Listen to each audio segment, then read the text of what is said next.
Welcome to Slacker's Studio, a podcast all about the things we do when we're slacking. We'll be chatting about a variety of things such as gaming, movies, tech news and future gazing. I'm Jack. And I'm Ed. This week we actually have two mics. Boop, boop. As will be the norm, let's start the beer with the beer of the show. Start the beer with the beer of the show? Yes, the beer of the show. So what is the beer of the show, Ed? So this week we have barrel-aged Innis and Gunn Blood Red Sky, which is a rum barrel red beer. Rum barrel red beer. Blah, blah, blah, blah. So this is kind of what it says on tin. It is a rum-infused beer. Blood Red Sky sets a scene. Warm Caribbean sand, flickering candles, and cold beer.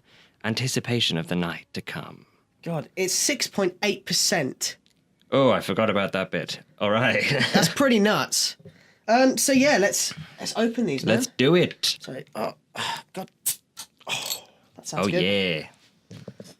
Wow. Do you know what? It smells strong. Does it actually? Yes. Oh, no. Must reach glass. Right. Click. All right. Let's pour this thing.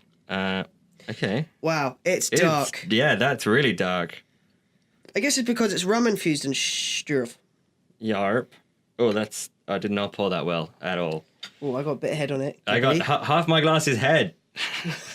God damn it. Oh. I mean. That's a good bank no holiday complaints. Monday. Fuck's sake. Oh, God. Not Oh everywhere. my God, that's like half head. My Done. God. It's like a mushroom. Okay. All right. Wow. Okay, I'm gonna give mine a minute to settle, but let's because I can't even fit the whole thing. I've got a pint glass twice the size of the bottle, and I can't fit it in there. Well, whilst that's going, yeah. So it says, sets a scene, warm Caribbean sands, massive head on your beer. Jamaican rum barrels meet Scottish red beer. So it's a red beer. Yeah, red beer.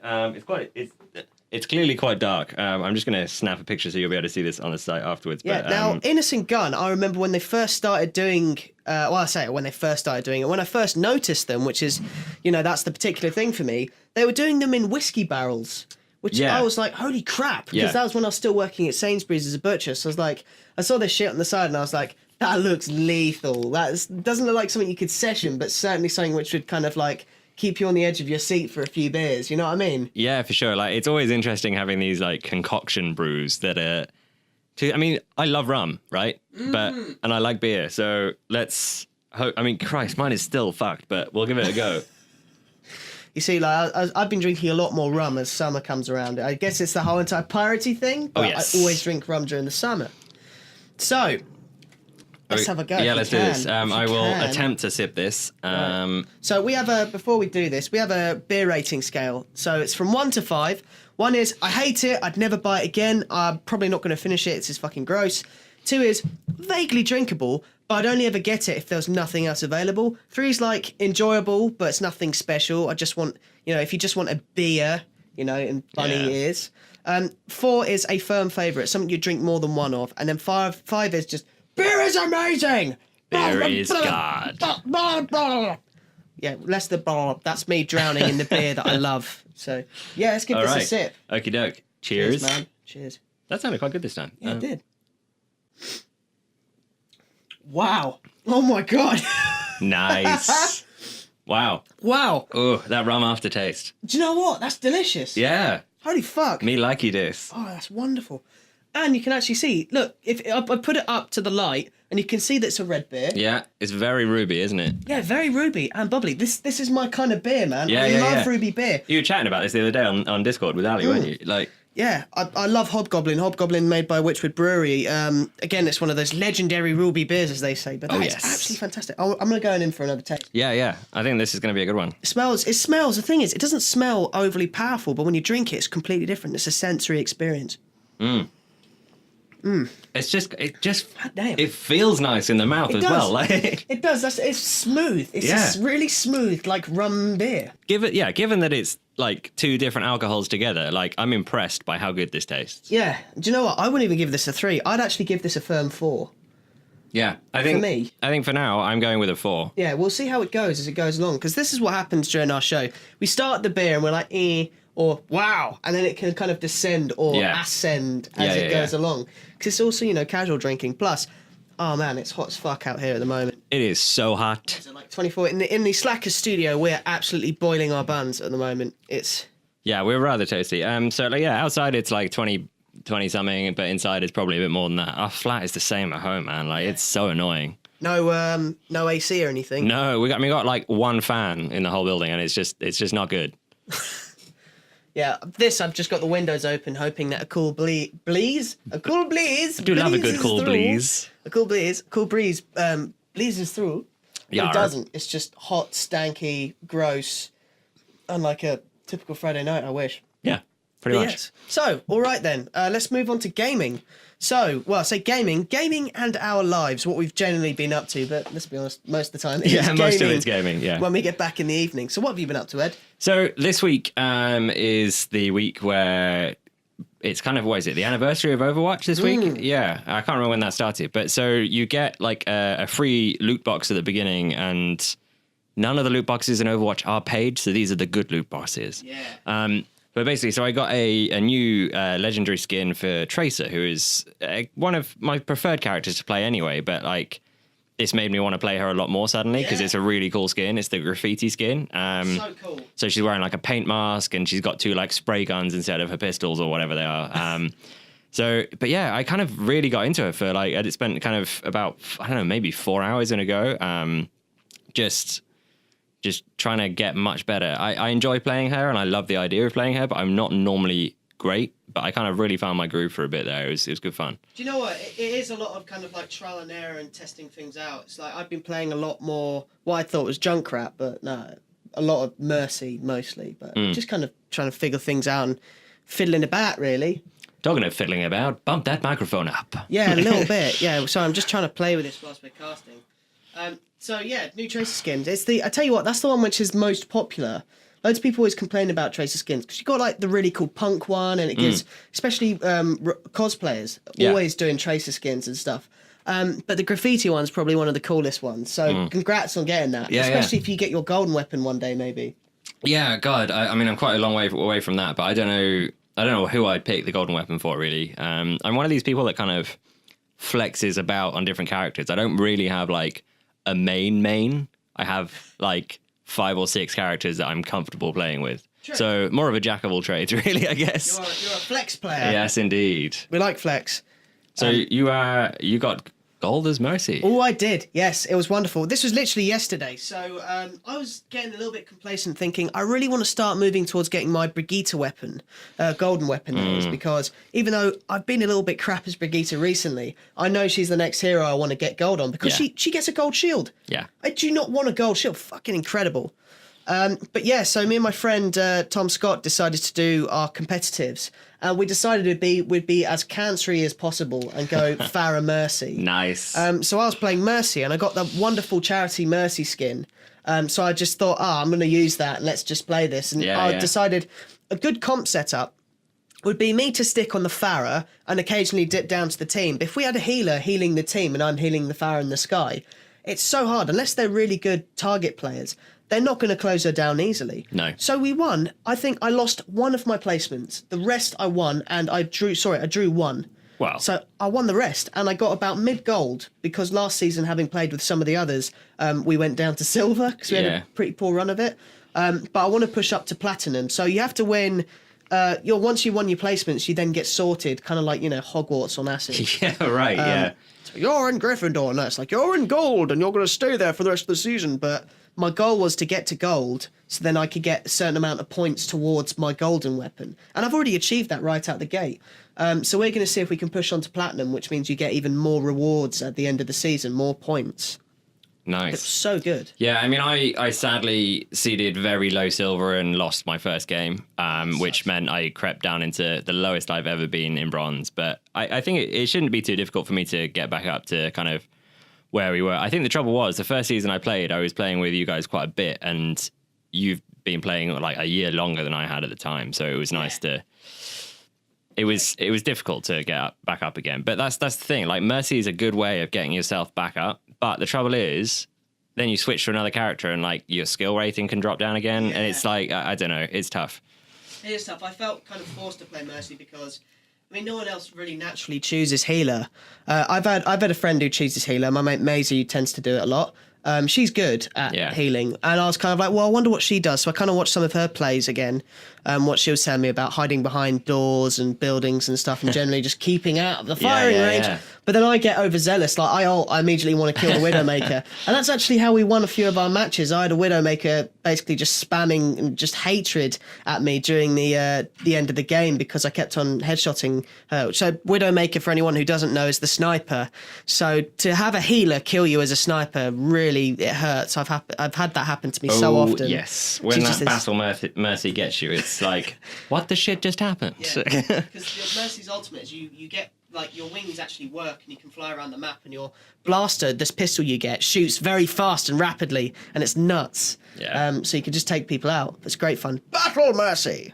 So, talking about Mercy, talking about classes, we will be talking about it a little bit later, but what happened? On Discord? Yeah, so it kind of, this originated with me kind of thinking, it's like, well, I just play tanks. Like, so mainly we're talking about World of Warcraft here. So I've pretty much been a tank main since probably Wrath of the Lich King, which is quite a few years ago now, and I did that so that we could do dungeons at the time because we were raiding Ice Crown Citadel, I think, with our guild at the time, which sadly fell to pieces, as they all do.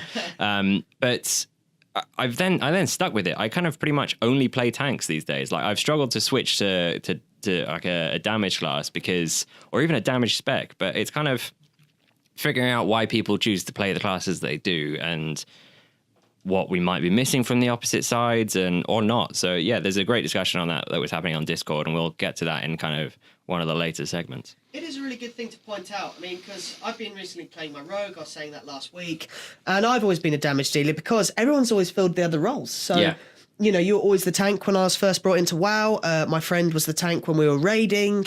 Of course, Maisie either healed or she was a mage. So I was always kind of a caster role or a rogue role because everyone's like, just choose one of those guys.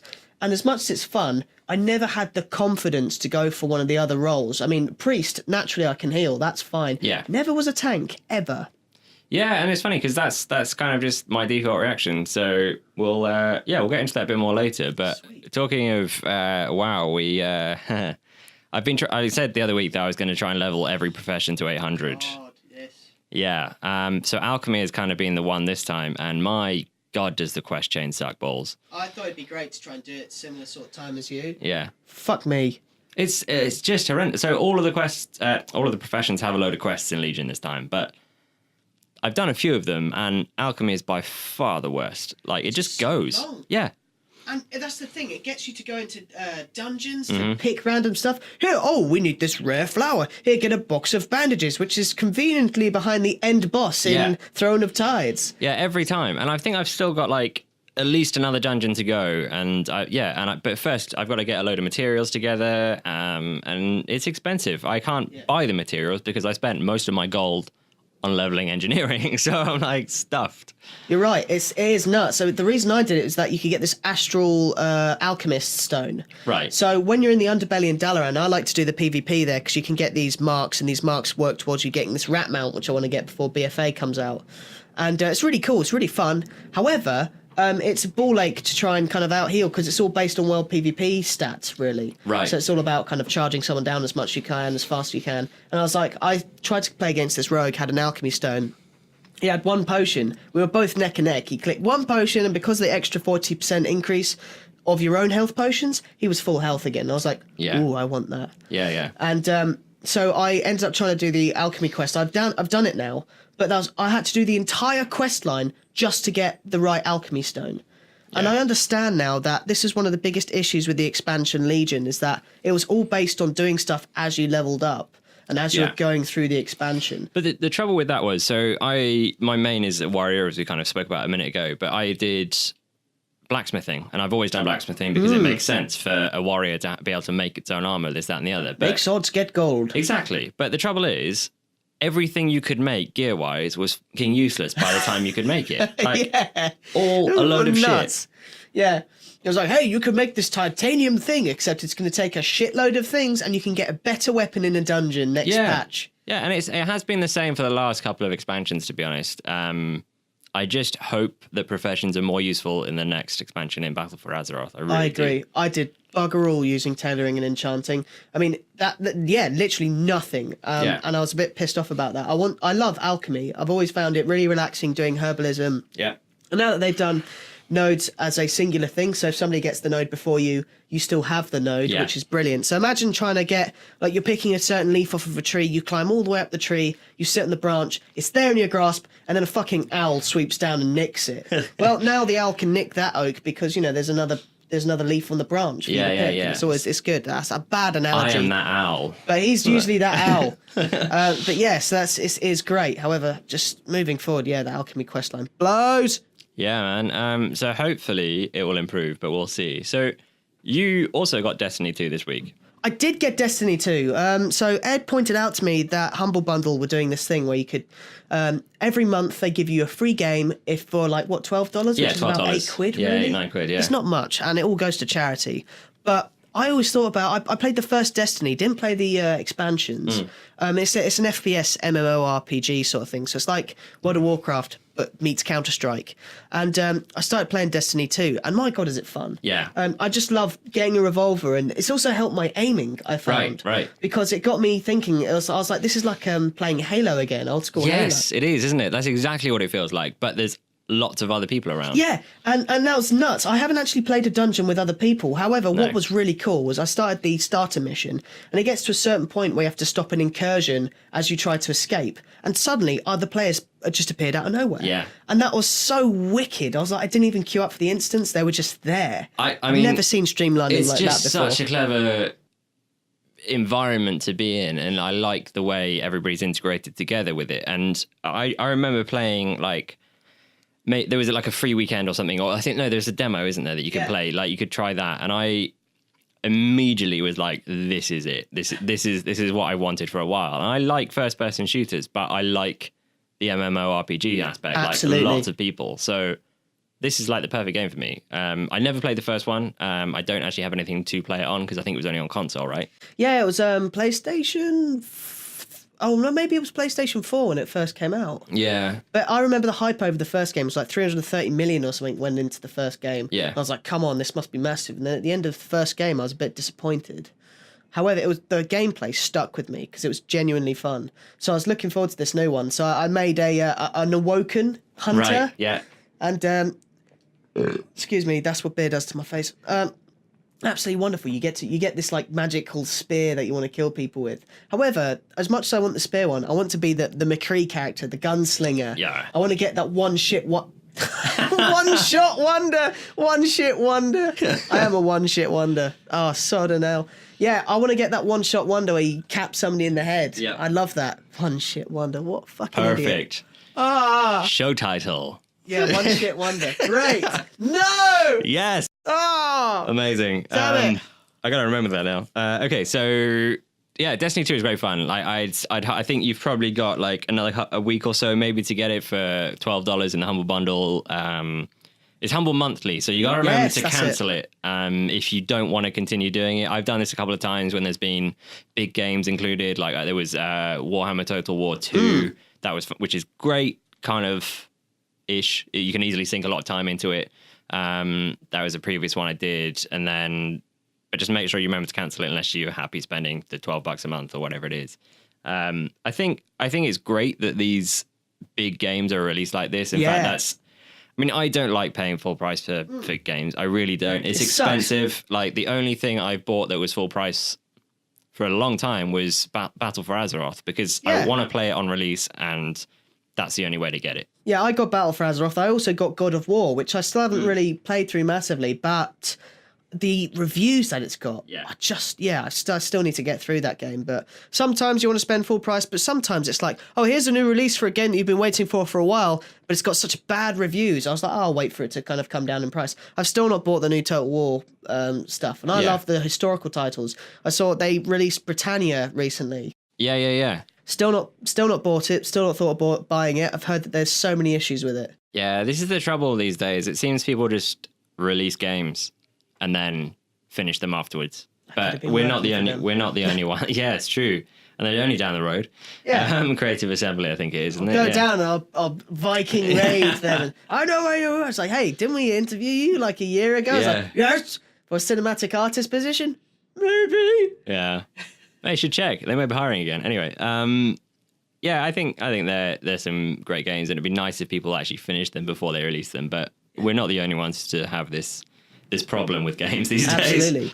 And talking about great games and talking about Battle for Azeroth in particular, so I said last time that I was getting a tooth pulled out of my head. Oh, yeah. And without going into it fully, yeah, I had a tooth pulled from my head. It was really weird. I had like the dentists holding me down whilst he did it, for no pain whatsoever, but it was pretty gnarly, right? Yeah. But afterwards, I was pretty much botched for the rest of the week because I thought it was like a root canal where they take out your root, you feel a bit shit the next day, and then the day after that you're fine, you can go back to work. No, this bowled me out. Yeah. What it did give me a chance to do though was play Battle for Azeroth beta. Yeah. However, I was like wigging out the entire time because I was on Solpadine and codeine, and so I was like, "Are you enjoying beta?" I'm like, I'm beta. Stop dribbling. Rogues. However, the one thing I will say about the beta, because I'm not going to spoil anything, but the Horde main place in Zandalar is so beautiful. It's like this massive pyramid. That's the only information I'm going to give you, but I've forgotten what it's called. But the main zone you get is just... It's like, I don't know, I've not had the same sort of feeling for how things look since Wrath.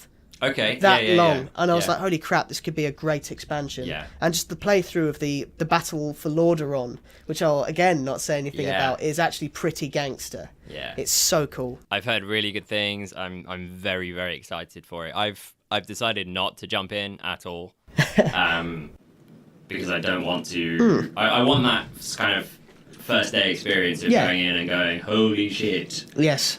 Like when you stepped through the dark portal for the first time, way back.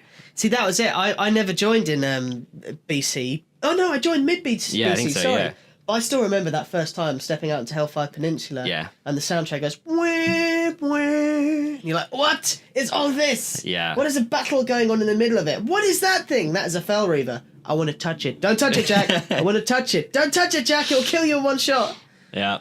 That was good fun. I still touched it. He touched it good. I died many times. So...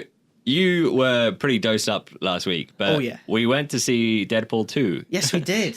That was so good. So, yeah, moving on to movies. Deadpool 2 was wicked. Yeah, I really enjoyed it. Slight tangent, actually. So when we were watching it, I noticed a few slightly glitchy things across the screen. You probably didn't in your state. But then literally yesterday, I went to see Han Solo in the same screen. And... glitches, and then the actual, basically the projector crashed, died, and they had to restart the screening. But thankfully, because we are unlimited customers, we just said, fuck that, left, booked for the next showing in like half an hour and had a much better time. Oh, sweet. But that actual screen, they still decided to show something in there, even though they knew the projector would probably die. That's classic though, isn't it? Yeah, it was bad. It sucks when that happens. They're like, we'll see how long we can run it, and if we don't, it's just a few cinema tickets. But they have to realise that some people, that's their set time to go see a film. Yeah. Especially if they have kids, etc. Well, I say not for Deadpool 2, but no, right. There's everyone's got time. But Deadpool 2 is a family film, is it not? I don't think so. No, it felt very much like Deadpool 1 in its kind of stylings and its comedy. However, it still felt fresh, which was really nice. Yeah. I think engaging. I have to say, I did not enjoy it as much as the first one. It's still a lot of fun, but the first one is better for me, and I think that is because of the story. Yeah, and I always love an origin story film. It makes the character a little bit more vulnerable. There's something to fight for. There's a strength and a tenseness there. Whenever you get to an expansion, not an expansion, a second one. Yes, sequel. Sequel, thank you. Expansionese sequel thing. They do tend to sometimes drop off because there's like either a bigger picture or something else going on, and that really annoys me. Like I always love the first Iron Man, Tony Stark, so vulnerable, but also the suit being used more. So that epic scene where he goes to the Middle East and it just ruins things. Love that film. So epic. Thor 1. Yep. I just love introductory movies. Even the first Spider-Man that they did recently, the Homecoming. Oh, Homecoming, yeah. I love those ones. I don't know what it is about it. I just love getting to know the character. Yeah. Before they're flung into a world of other characters where even though they are the main character, that spark is lost, if that makes sense. Yeah, absolutely. Origin stories, when done properly, are great. And I have to say, the last few have been good. So, like Spider-Man Homecoming. I think Spider-Man Homecoming is different because, one, we'd already met this Spider-Man in, Civil War? Yes. And two, we've already had like 5 other Spider-Man films before. So it's not like you don't know who Spider-Man is. And I think they did it really well without repeating kind of the original things. Yeah. Like, oh, how did he get turned into Spider-Man? We fucking know. We've seen Yeah. it like 3 times. Tobey Maguire has fainted way too many times Yeah. for us to now know this. Yeah. But yeah, Deadpool 2 was great. You said that you've seen Han Solo. Yes. Tell me about it. Yeah, do you know what? I really enjoyed it. Yeah? A lot more than I was expecting. So I had a similar feeling as to how I did when I first saw Thor 2 way back. Thor: The Dark World, I think it is. I went into that not really knowing anything. I hadn't seen pretty much any of the trailers. I think I'd seen one teaser trailer. And I got to be honest, I did not enjoy that when I first saw it. I get you. And I had that feeling going into this. I got a bad feeling about this. I got a bad feeling about this. But do you know what? It was brilliant. Minus the fact we saw the beginning like 5 minutes twice. Yes. It was great. Like I really, a lot of fun. Kind of. This is something my girlfriend said as well. Actually, is like it felt like it was Han Solo, but not at the same time. So it was like I really liked this character, but it was different to the Harrison Ford Han Solo that we've seen before.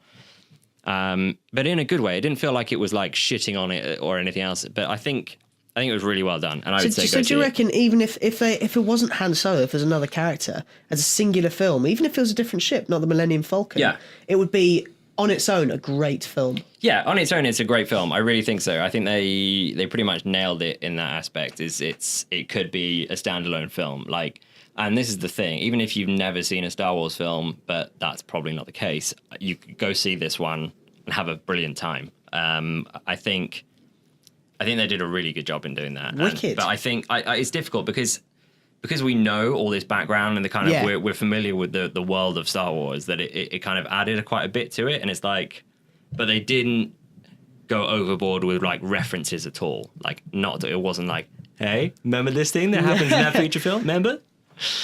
But no, it was good fun. Like I really, really enjoyed it. I'd definitely say go see it. And don't be too concerned about the fact that it's young Han Solo. Yeah, that's something which was going to get me. I was looking for Harrison Fordisms, but maybe that's not the way I should be going into the film. I think you've just got to give it a chance because it's worth a watch. And I like some of the new characters they added in here. Lando is fantastic. Oh my God, I can't remember his name. You know the guy who plays Lando anyway, but he's great. All his capes. Donald Glover, that's the one. The capes is there's a fantastic little featurette that they released of him giving you like an MTV Cribs walkthrough of the Millennium Falcon. Yes, this is where I keep my capes. Yeah, he's got like one for every occasion. It's fantastic. But yeah, I really, really enjoyed it. I think I'd actually give this, if we're going out of 10, I'd probably go for a 7 out of 10 on that one. That's quite generous. It is, yeah. I think that's because I just really enjoyed it. Like, it was enjoyable. Like, I think maybe, like every film, you can always pick holes in it. But if I'm just like my overall impression, 7 out of 10. Love it. Cool. I'll go watch it. I think the issue is, just not really had the time. As Jonathan Rhys-Davies once excellently said in, I think it was Raiders of the Lost Ark, bad dates. Just not being able to really find the time to go see it. Yeah. Talking about bad dates, Lucifer. There's a TV show me and Ed watch, which, excuse me, a fucking hay fever, man. Lucifer is a show about the devil coming to the earth and inhabiting this kind of human body and just trying to take a break from hell.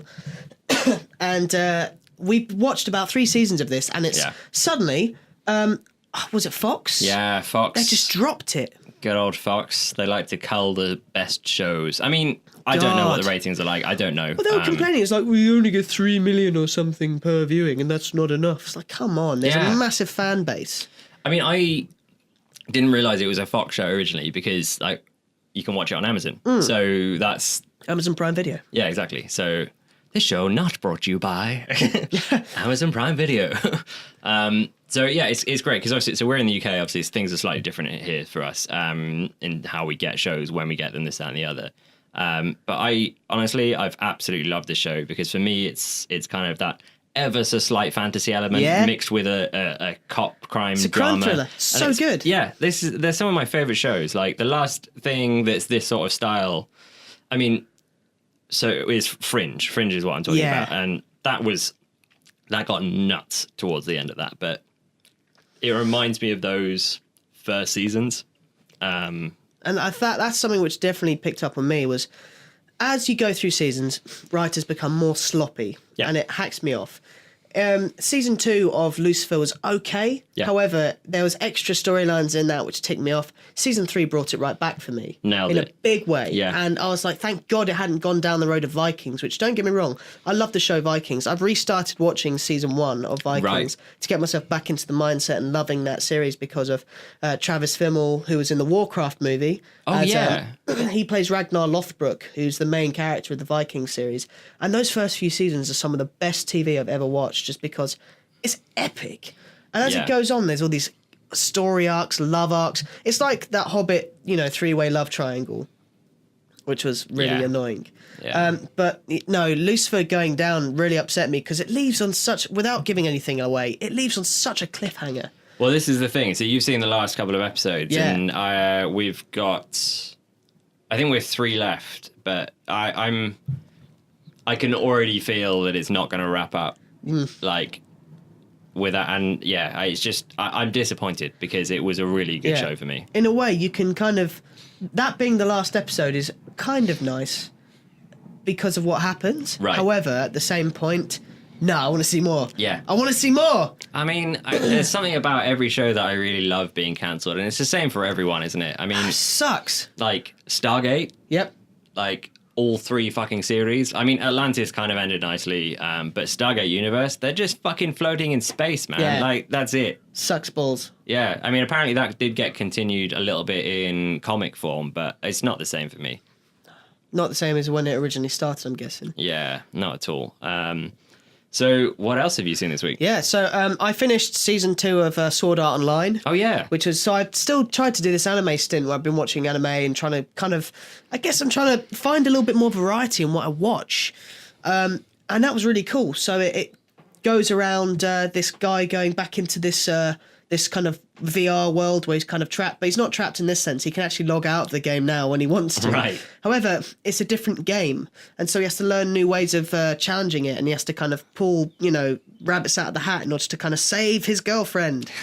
And there was the same sort of anime things, a lot of boobs, a lot of butts, a lot of niche moments, a lot of still weird... not train friendly then, no? Yeah, a little bit more kind of, there's the sister who falls in love with her brother, and it's a bit like, oh, come on, guys. I really like the premise, but clean up bits. However, to be honest, I know, I get it. Some people are like, this is the best thing ever. How dare you poo on SAO? But to each their own. I enjoyed it, but there was a lot of story arcs again that I was a bit like, come on, I don't need to watch that. But then I was recommended, so I finished that. And there's an entire different thing. Like, I think there's Sword Art Online 2 I need to start. I enjoyed it. I probably will continue it. My friend Nick Fletcher, who's also a listener of the show, said, hey, you should watch One Punch Man, which is of this guy who trains so fiercely that he can kill anything with one punch. Okay. And because of that, he's bored. So the entire anime is about this guy being bored that he keeps on killing things. He's trying to find a worthy opponent. And people try and challenge him, and he's just like, okay. Yeah, Dead. okay, next, let's just go make some ramen. And I've actually really been enjoying it because I don't feel that way at all. I like the premise. That. Yeah, I like the premise premise is a lot. fun. That sounds good. Is that anime as well, is it? Or It's is an it, anime, but there's no like extra crap. It's just good, and it's so beautifully made as well. Right. So I definitely suggest that. If I was going to suggest you anything to watch, One Punch Man would be right up your street. Nice. Okay. Yeah. Finally, on the movie section, because I've been wobbling for a while, would be the Lord of the Rings Extended Edition. Yes. So that's something I've been annoying Ed with quite some bit, because I want to get that again. Oh no, it's good because I've got it. I'm gonna lend it to Jack. I haven't seen them in a while myself, to be honest. No, like no. they are some epic films. So good. and I think it's interesting to see just how well they've held up, because they have. Like, yes, they have. They are fantastic compared to. I mean, who was it was talking about this the other day? Oh, I was watching the WAN show from Linus Tech Tips, so their weekly thing, and they were talking about how the Matrix has not really stood the test of time. No. Sadly. But I think, I mean, I get it. So 5 years later or whatever, because it was like early 2000s, the first one. That was 1999. The Matrix was released. Yeah. And then Same Lord year of as the Fight Rings. Club. Oh, really? Okay, Yeah. okay. But yeah, I think the Lord of the Rings has really stood the test of time. I mean, hey, I probably should go back and watch them before I say this, but I watched some of them not that long ago, I don't think. And they were great. I really, really enjoyed them. The thing was, I was asked recently at my job to kind of what I want to do working towards the future, and I'll get onto this a little bit in future gazing, but it was like, what inspired you to do what you do in the 3D VFX? And I was like, oh, Lord of the Rings, Matrix, stuff like that. Yeah. So I want to rewatch them just so I can kind of recapture that imagination. Also, I want to get back stuck into that world because I miss it and I loved it. Yeah. And that's what got me into Warcraft. That's what got me into RuneScape. That's what got me into Guild Wars 2. Everything that I play has been spiraled off of this love for the Lord of the Rings as a kid. Yeah, I used to have yeah. like action figures. I used to have posters. I wasn't like what I call a mental fan who like knew Elvish and stuff, right? But I loved them to the point where it was just the cinematic quality of them is something I don't know if we'll see again. I'm really looking forward to it and opening my head to it, but it's something completely different.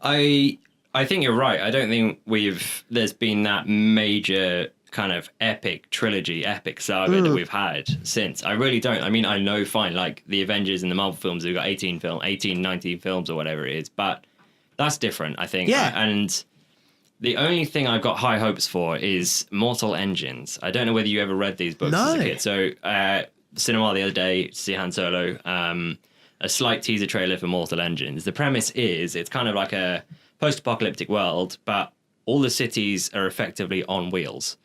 So What? Yeah. It sounds fucking ridiculous when you say it like this, but if basically it's a city eat city world. Like, so you've got so London is like, if you watch the teaser, I'll try and link it in the show notes Please. if I remember. But so London in the trailer is chasing down this tiny little town, like. And just Copthorne. literally, yeah, like that. Like, it just wrecks it. And literally, they've just got like these massive jaws underneath the front of the city. So it's kind of like, imagine a tank, but the turret is replaced with a city. And it's full size. We're talking big. Like, St. Paul's is on there. It's like, it's big. I wish you could see my head on my face. Yeah, now. right. Yeah. He's pretty like, oh my gosh. God, I'm trying to think of like, I'd just be fearful every time I see St. Paul's. Yeah. No! The Yeah, big right. the massive titty is moving towards me. Nelson's column. Yes, not the 9 o'clock news with Rowan Atkinson there. We'll have to link to some of that in the show notes So as well, good. because that is a great sketch. Nelson's column? Pa! There's Nelson's Willy! Massive Willy, everything's a phallic representation. But it is. That sounds wicked, actually. Yeah, I mean, I love this book series when I was younger. Kind of, it's a young adult aimed series, I think. But I think there's 4 books of that, and then I think they're just Peter Jackson's doing them. Oh, wicked! Yeah. Even better. Yeah, so this Hence should that be moves good. on. Yeah. Hence Lord of the Rings. Fantastic. Yeah. So I'm excited by that, and there's a little teaser, and be curious to see where it goes.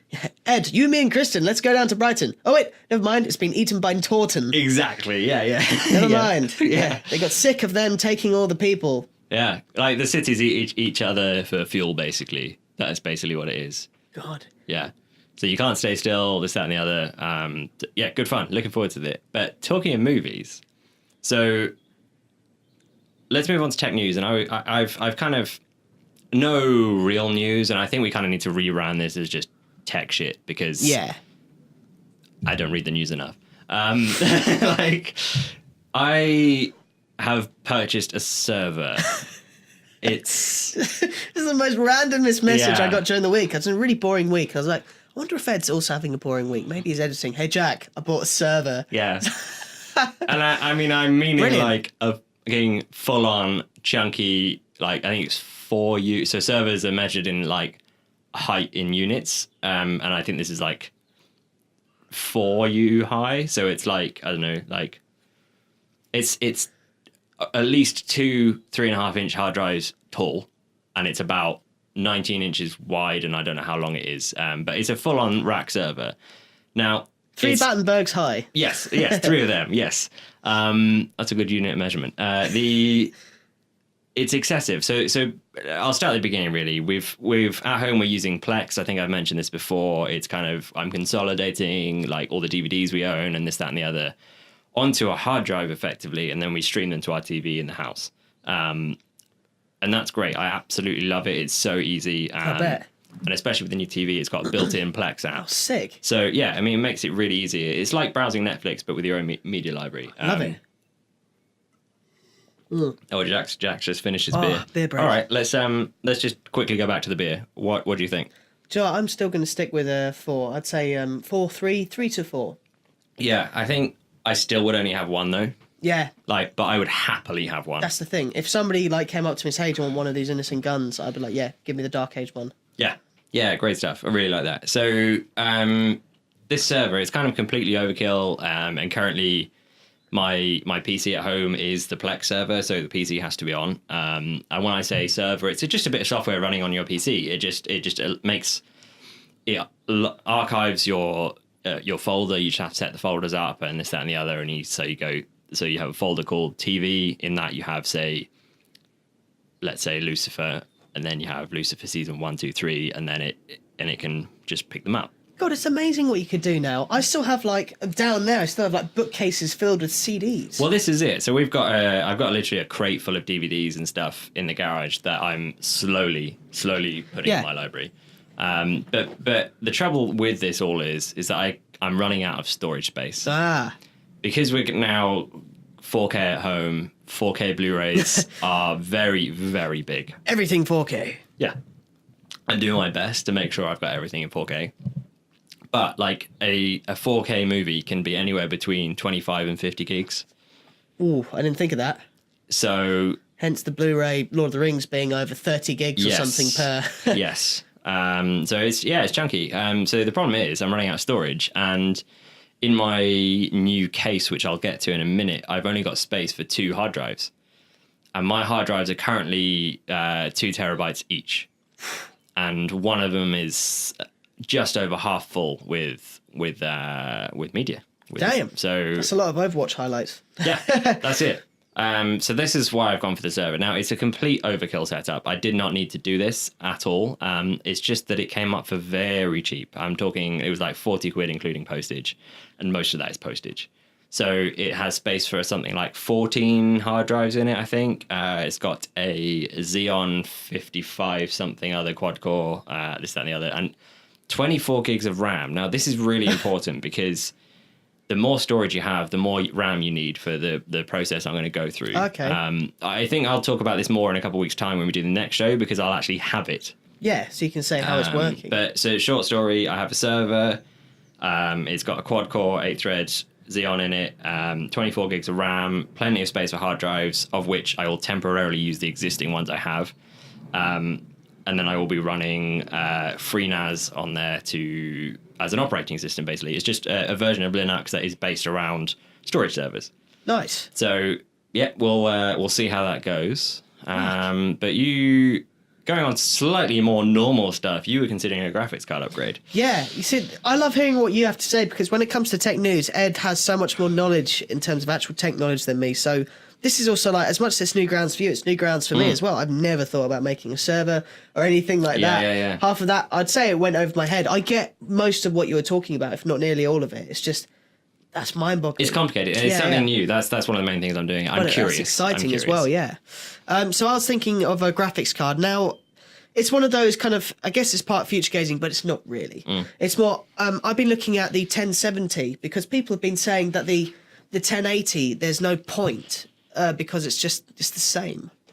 It's the same. Well, it's not the same. It's just not as powerful. Everyone raves about the 1070 graphics cards, but they don't say anything about the 1080. Just say it's over expensive. I mean, I'll say that the 1080 is a better card and is the 1080 Ti. But if we're talking value for money, sure, yeah, absolutely. And that's it. I think there's I'm trying to find value for money, something I can use, something which will improve my current rig.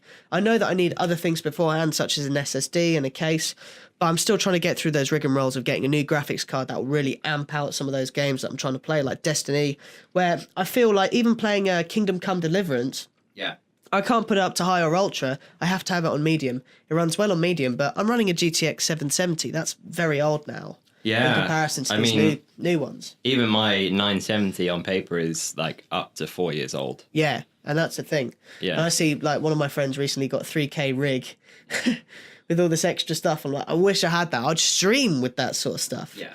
But that's what I'm looking forward to. Graphics card, and I guess on another part of the news, with sniping, it's all about time and money. And speaking of time, so I'm trying to do up this sniper for airsoft. And the parts were supposed to come in at the late May. They're not coming in until late June now. Oh, man. So I have to wait longer to try and get the sniper part so I can, make it all sparkly glowy. Yeah. This is the now no longer orange sniper rifle that we spoke about last Yes. time, right? Yeah. It's now no longer orange, but I'm waiting for that. And I'll get to your case in a moment. But yeah. on Saturday, this is kind of related to tech news, or tech stuff, I guess we'll call it. Yeah. So all Saturday, I played a hench game of Airsoft, and originally it was supposed to be UK versus USA, Right. except the Yanks didn't show up. I'm joking.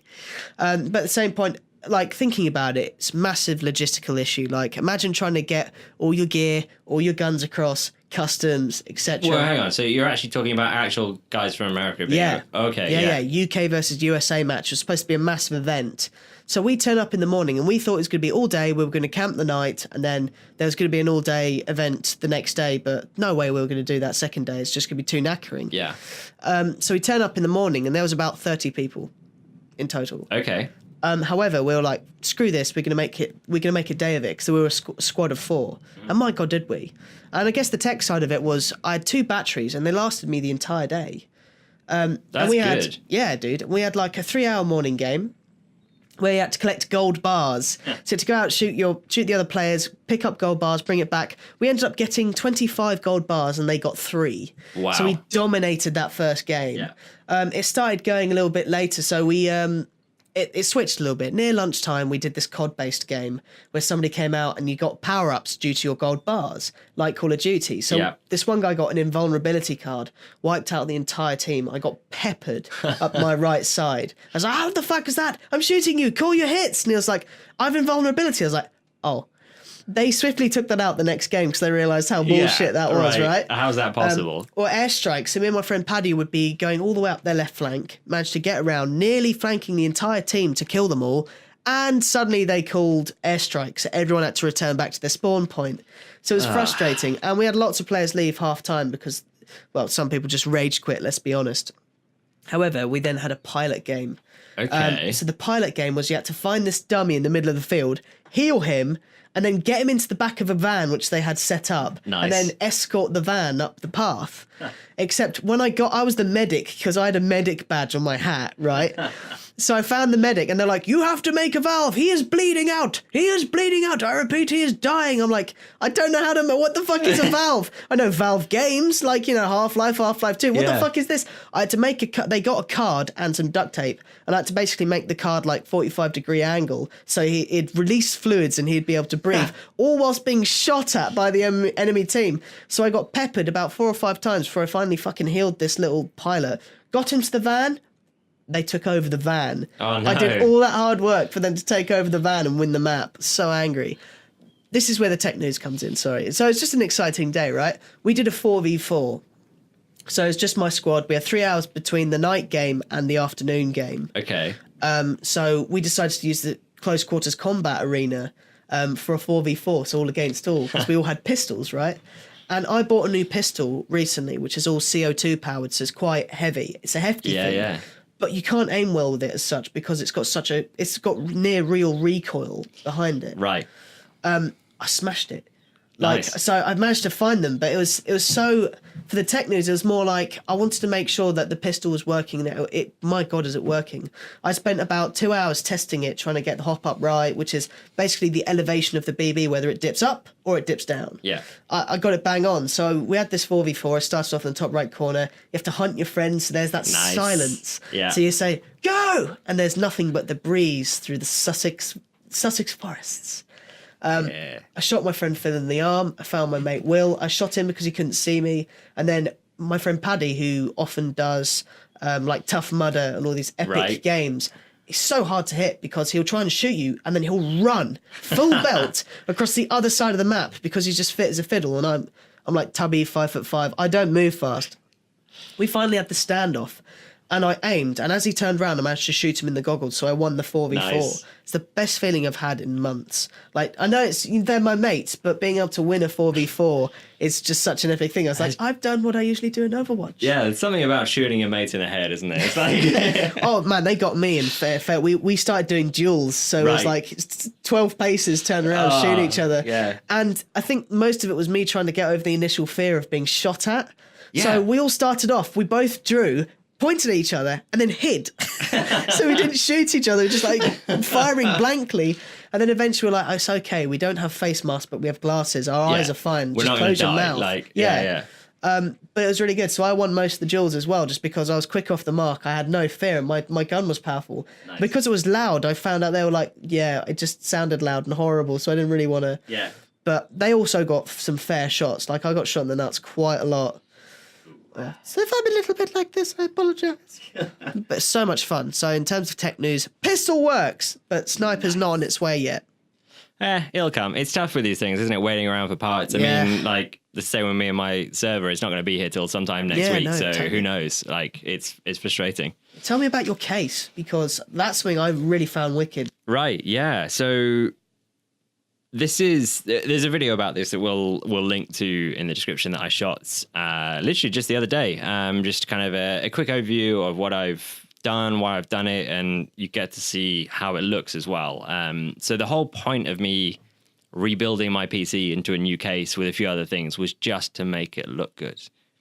I get no more performance from putting it into a new case, so why bother is what most people would say. But I built my PC, and now I've got more and more into kind of seeing what everybody else is up to, and I just wanted it to look more of a feature on my desk than be this black box that does something. Battle stations. Yes. Something nice. Yes, exactly that. And I'm really happy with it, how it turned out. So it's the Fractal Design Meshify C in white.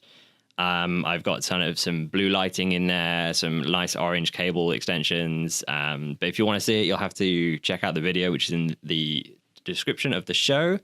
And it's fantastic. Really, really happy with how it turned out. I like the idea that the LEDs glow bluer the faster they spin. Yes, that's kind of nuts, because it also means you could kind of monitor your temperatures maybe a little bit more. Yeah, so the blue LED fans I've got, they're quite dim because I actually have them spinning quite slow because I don't need them to be fast. Yeah, don't need to be hefty or chunkier. Yeah, exactly. So, and because it's on my desk now as well, it's the quieter it is, the better, and so therefore the fans spin slower. But I wanted light in there, so I've added these LED strips, this, that, and the other. I'm really, really happy with it. It looks slick, and if you watch the video, you can see just how damn clean that case is. Yeah. Like, it's a movable case. Like, we always talk about it, but I've got this massive stack tower I can literally put my beer on, and I'm going to replace it soon. However, I guess the airflow's good. Yeah, I mean, it's massive. It's got like two 200mm fans at the front or something ridiculous, isn't it? Like, it's a chunky beast. Which is the thing, even though I've got GTX 770, my games, they don't run hot. No. Just because I might need to replace the CPU fan because it's getting old now. It's the stock one. Yeah. I need to get rid of that. Yeah. However, these are future things. So I want to get a graphics card, but I need to get an SD card first. I've got your drive I need to put in that you gave me. He kindly gave me a 1 terabyte hard drive. Yeah, 1 terabyte, yeah. Which is excellent because I've got like 1 terabyte hard drive I've partitioned, so it's not bad.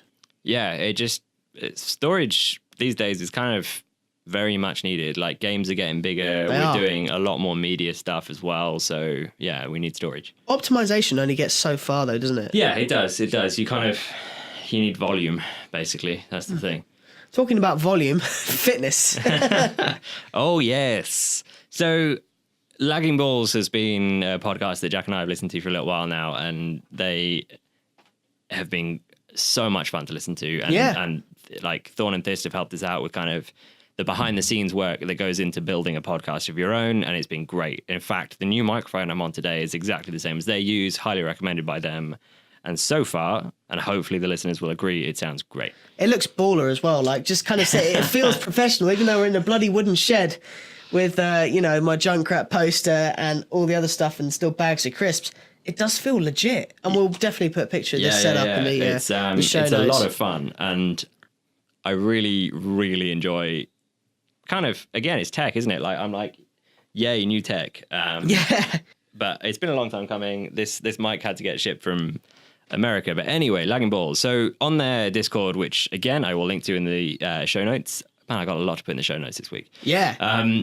They have got a fitness channel on their Discord, which is all started because, oh my God, Helenka. Yeah.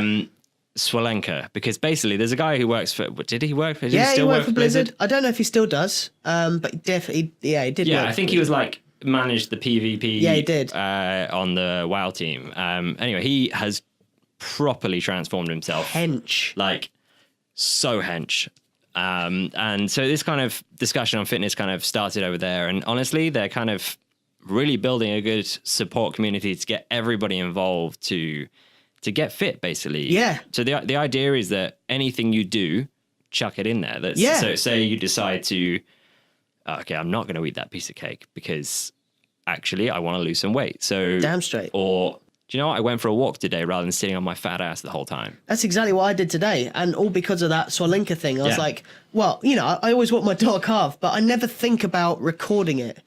In terms of like saying, I've actually done this today. Yeah. It's always just been a part of the day. And, something as simple as getting up and making your bed is an accomplishment. It's celebrating accomplishments. It's pushing yourself forward, no matter how much it is, even though like, so Thist, one of the main hosts of Lag and Balls was just saying, it doesn't matter what it is. Maybe you went with water instead of soda or Coke or whatever it is, or you've cut down the amount of caffeine you have, which is definitely a constraint of mine. Or for me, it's actually more like caffeine with sugar. Mm-hmm. So during the weekend, especially this weekend, I got new maple syrup coffee, and it's just good. Maple syrup coffee, okay. It actually tastes amazing. It's this company called Littles that do, like, so you got the Havana rum, maple, Swiss chocolate, great coffees. However, they're not overly, over calorific. Regardless, I was like, I want to kind of record a little bit more about what I do in the day. So I just spent the day, I spent the morning taking my dog to the lake just because. I met loads of dog walkers. It felt great. I felt better. I actually stretched out my legs from the other day doing airsoft. Yeah. So I actually felt good again. Like I'd warmed down properly now. Well, this is it. Even airsoft is actually a pretty damn good workout for you, I bet. You got running around. Much. Running, there's the adrenaline of not being shot because it's gonna hurt if you make a mistake. It's honestly for anything, even like gaming anger. It's such a good release, and you meet so many wonderful people that do it as well. Yeah, I got to be honest. So at work, we've there's just two of us in my office, but we've recently joined a gym like a couple months ago. I think I've talked about this before, but I haven't been for a while. Partly, I've worked some unbelievably stupid hours. Yeah, he has. But also, I've kind of got out of the habit of it, which is part of the problem. So I had that with my fast days this week as well. Just like at the end of the day, even though I've kept under 600 calories, my brother was leaving. So like, oh, cake and beer. It's like, well, I can't not have cake and beer. But could you? Yeah. Well, it's more like a social forcing. Yeah, no, I get it. It's tough with these things. It's like, I mean, so this is the other thing at work. Is like every Friday is like beer and cheese, basically. So it's like I generally try and actually get out before that, because otherwise it's like, oh, I'm leaving and everybody else is just chilling. But hey, you don't have to drink, obviously. It's just it's difficult. It is difficult. It's also maybe trying to find the least calorific option, but alcohol is just calories, isn't it? Yeah, says the show that has a beer of the show every time, and this, that, and the other. So anyway, but beer is good, damn it. Beer is good, damn it. It is good. That's it. Definitely fitness discussion going forward. I think it's a great thing. Walking the dog, doing videos of that, trying to do something daily, even if it's like running to the station instead of just like half-ass walking. Yeah. Anything like that. So that also leads me on to like better fast days. I want to kind of really nail down my fast days. If I don't do it one day, I do it another instead. Yeah. And I just make up for it, because I need to start losing weight again, because I'm still not at what I'd call a healthy weight. And I want to get further down. I'm not bad. For me personally, I want to lose more weight and I want to kind of feel a lot more fitter. I don't want to be X stone at 27. That doesn't really sound cool to me. And that's kind of leading on to other parts. So it's not just fitness. It's like what I was saying about watching anime, like watching variety of stuff. Yeah, just broadening your horizons. Yeah, broadening my horizons, moving forward in other things such as work recently has been a bit up and down. We've had lots of people leave. My brother's left. My boss might be, I don't know what's going on with them. It's a weird situation to be in, and everyone's been saying, have you ever thought about job searching, forwarding your 3D career? Because at the moment I'm just doing versioning and other bits. And no one really gives a shit about my podcast at work. It's just, this is also where I can kind of blow off steam and basically say, look, I don't know if I'll be looking for, I didn't really see myself at 26 archiving Felix the Cat. Yeah. As such. And as much as it is something to do and it is money and it's food on the table, everyone knows it's boring and it's not really what I want to go. So I'm kind of looking forward to seeing what I need to do next to advance my 3D career, whether it's finding a new job or finding a way of actually using my current job to be better at 3D. Yeah. So watching modeling tutorials, watching texturing tutorials, rendering, anything like that in my downtime. Yeah, I think it's always important to keep moving forward, no matter what you're doing. If you don't change anything, nothing else will change. No. You can't. If you do what you've always done, you'll get what you always got. Like that's the only way to put it. So you got to try something new.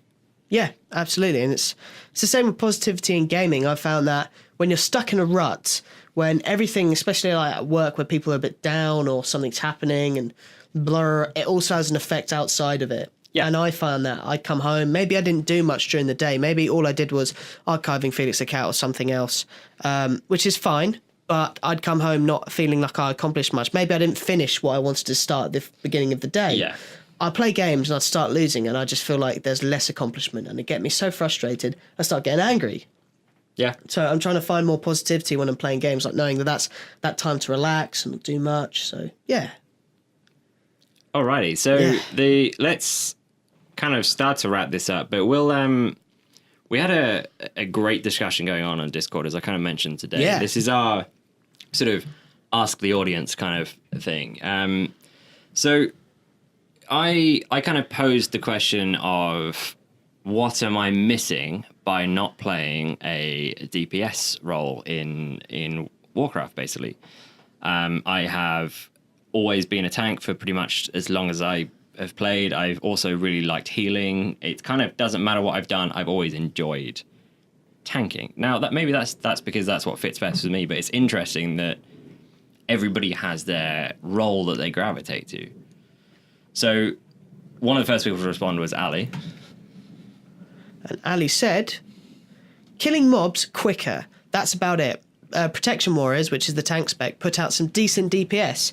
In WoW, half my time is spent healing, the other half tank. Once in a while, I go DPS when I need a break or a guildie wants to stretch their tanking or healing muscles. I take care of people. That's just what I do. What I've always done. It's who I am. So when I rolled my Priest, which is a damage/healing role, in Burning Crusade, which is the second expansion, I leveled her as Holy, the healing spec.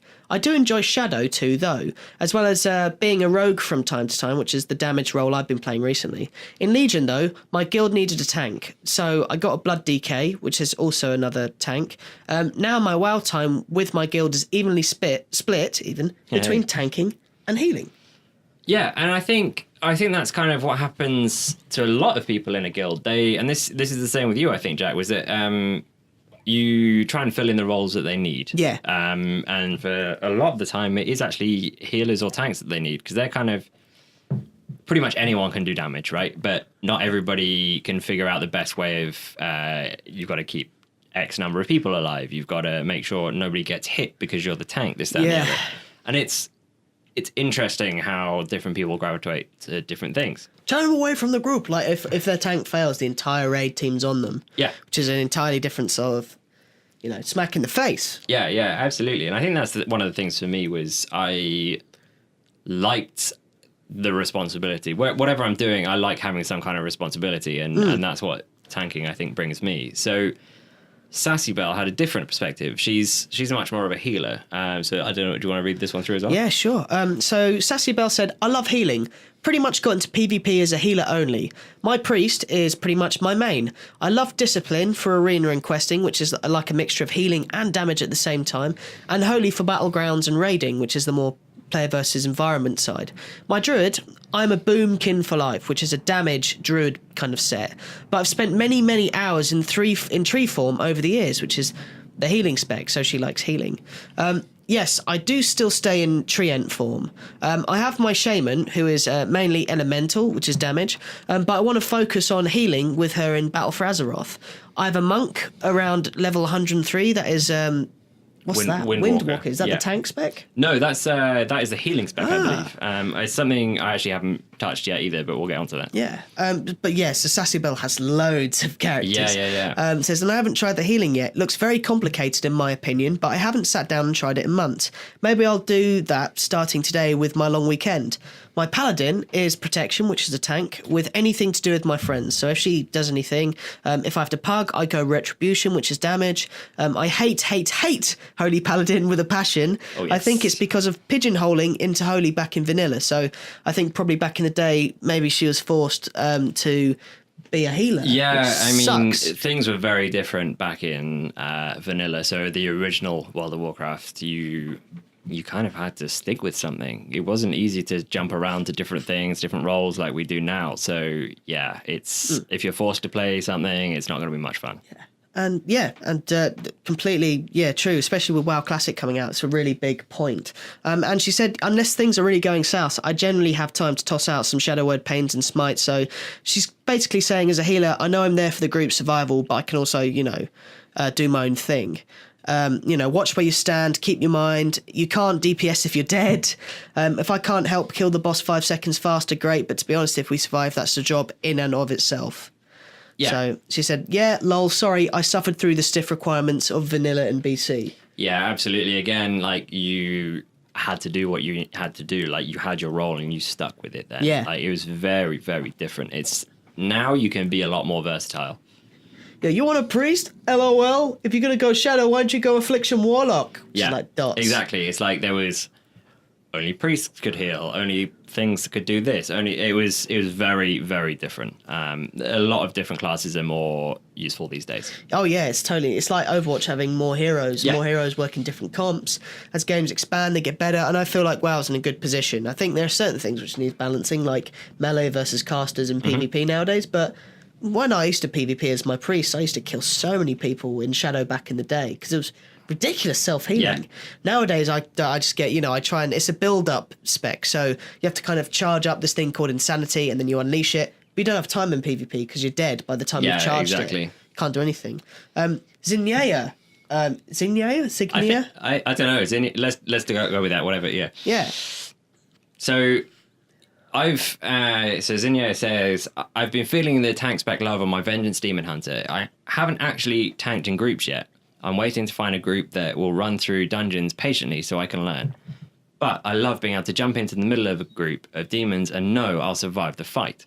My playstyle has always been in the slow and steady type, so I'm a tank that can round up mobs and slowly wear them down. And this really appeals to me. In terms of DPS classes, the only one I've played consistently, other than my Naked and Frayed Arms Warrior, that, by the way, is a challenge that's going on the World of Warcraft Discord and podcast at the moment, so you should check that out as well. Naked and Afraid. Yeah. So the idea with that is that you have no heirlooms, you have no boost, no nothing. You are literally, whatever you find in the world, that's what you can use, but you can't have any support. Sick. And it's whoever can level the fastest. So the challenge is which class is the fastest to level.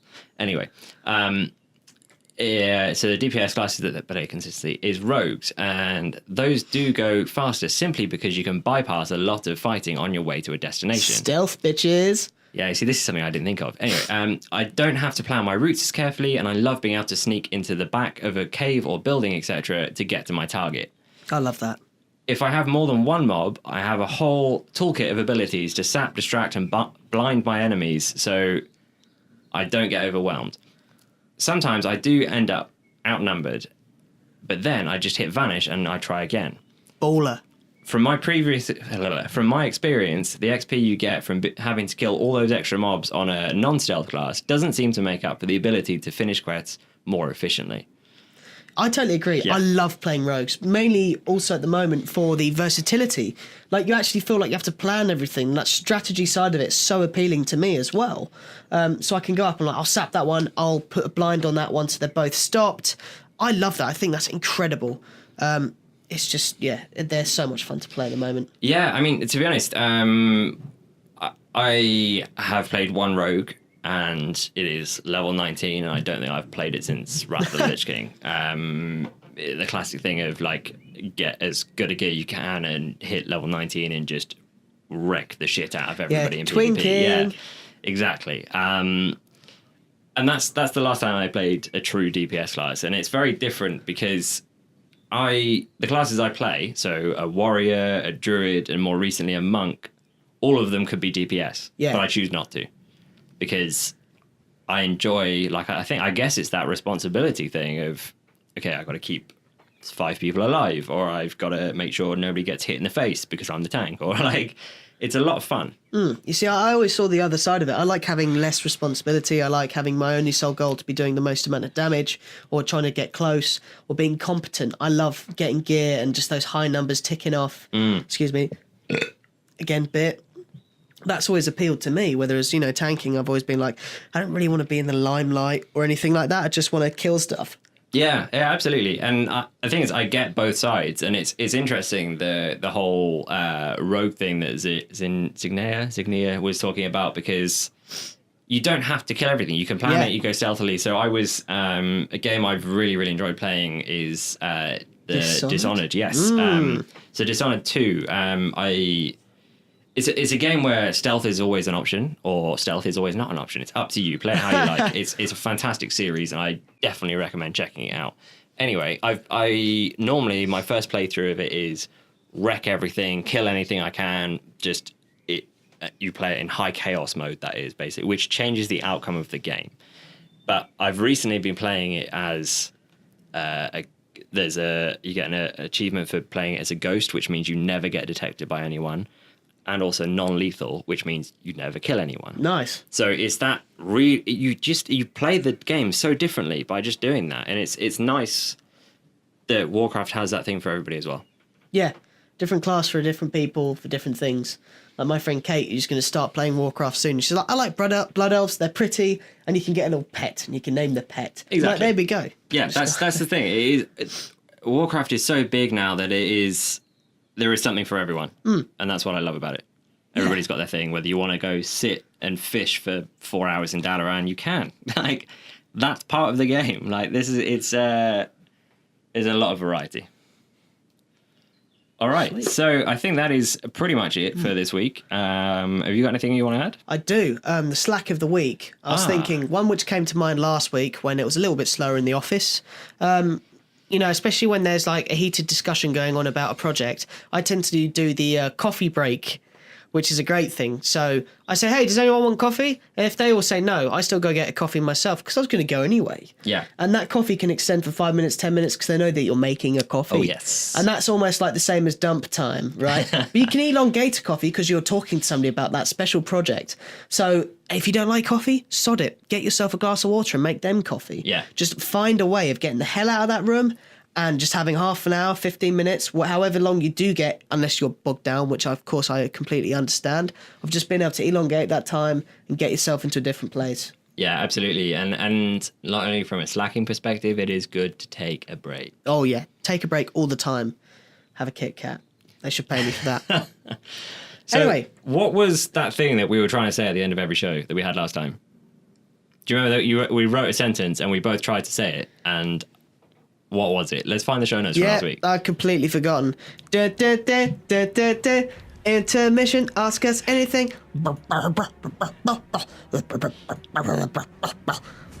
Is it there? Where is it? Outro. Yeah. Yes. Alrighty, so yeah, we're going to wrap this one up. It has been great to talk to you all, and we will see you on the next one. Okay, in 3, 2, 1. Where is it? The last line. Oh, yeah. All right, 3, 2, 1. Don't let your boss catch you slacking. Until next time, see you soon. Fucking hell.